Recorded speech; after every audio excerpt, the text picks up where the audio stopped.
आजचा दिवस ज्या ब्रेकिंग न्यूजनं गाजला, अर्थात ती ब्रेकिंग न्यूज तुम्ही सुद्धा बघितलेली असेलच. ती ब्रेकिंग न्यूज अशी होती की राज ठाकरे आणि उद्धव ठाकरे पुन्हा एकत्र येणार का.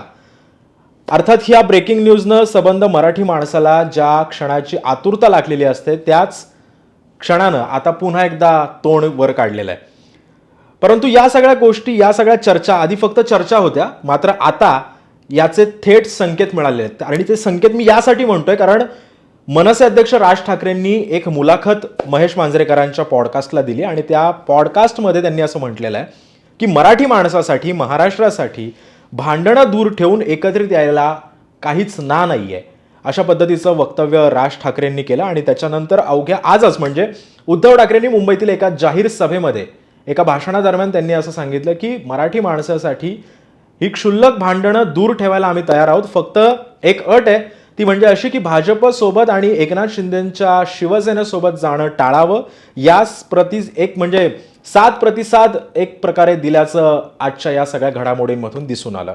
परंतु एक गोष्ट या निमित्ताने उपस्थित होते, जेव्हा या दोन्ही नेत्यांच्या प्रतिक्रिया आल्या त्याच्यानंतर दोन्ही पक्षातल्या नेत्यांनी सुद्धा आपापलं मत मांडलेलं आहे, पक्षाची भूमिका एक प्रकारे त्यांनी मांडलेली आहे. परंतु असं एक म्हणतात की ठाकरेंचे जे मामा आहेत, चंदू मामा, त्यांनी एक असं म्हटलेलं आहे की याआधी हे दोन्ही ठाकरे भावंड जी आहेत, उद्धव आणि राज, ही दोघंही गैरसमजामुळे दूर झाल्याचं त्यांनी एका माझाला दिलेल्या मुलाखतीमध्ये म्हटलेलं आहे. पण त्याच्यानंतर मग ठीक आहे, जुन्या गोष्टी झाल्या असतील, या आधीचे दाखले सुद्धा मनसेच्या नेत्यांनी आता काही वेळापूर्वी बोलून दाखवलेले आहेत. परंतु आता या सगळ्यानंतर आता जर दोन्ही नेते जर ह्या सगळ्या गोष्टींमुळे जर एकत्रित यायला तयार असतील तर पुढच्या राजकारणाची दिशा कशी असेल. जर खरंच राज ठाकरे आणि उद्धव ठाकरे जर एकत्रित आले तर मग हे राजकारण जे आहे, महाराष्ट्राचं राजकारण जे आहे ते कोणत्या ट्रॅकवर जाईल. जर हे दोघं जर एकत्रित आले तर या युतीचं नेमकं नाव काय असेल. त्याच्यानंतर जर राज ठाकरे जर उद्धव ठाकरेंसोबत यायला तयार आहेत, जर या सगळ्या युतीच्या सगळ्या चर्चांना जर पूर्णविराम लागत असेल, जर ते खरंच दोघं जण जर एकत्रित येणार असतील तर मग राज ठाकरे हे महाविकास आघाडीसोबत जाणार का.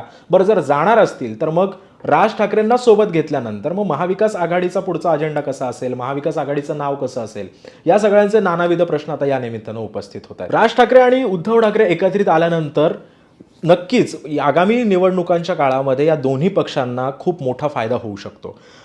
महानगरपालिकेच्या निवडणुकांच्या काळामध्ये सुद्धा या भाजप आणि महायुतीला, थोडक्यात या महायुतीला या दोन्ही पक्षांना टक्कर देणं कुठेतरी चुरशीचं ठरू शकतं. मगाशी जसं म्हणालो की जर राज ठाकरे जर उद्धव ठाकरेंसोबत आले, जर त्यांना महाविकास आघाडीमध्ये जर त्यांना घ्यायचं झालं तर मग महाविकास आघाडीचे नेते राज ठाकरेंना सोबत घ्यायला तयार असतील का. या सगळ्या प्रश्नांची उत्तरं सुद्धा आता येणाऱ्या काळातच आपल्याला मिळू शकतात.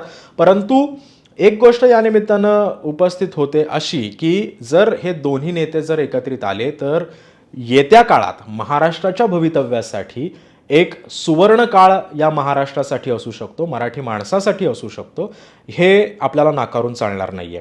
त्यामुळे येत्या काळामध्ये मनसेची आणि ठाकरेंच्या शिवसेनेची ताकद नक्कीच दुप्पट होऊ शकते.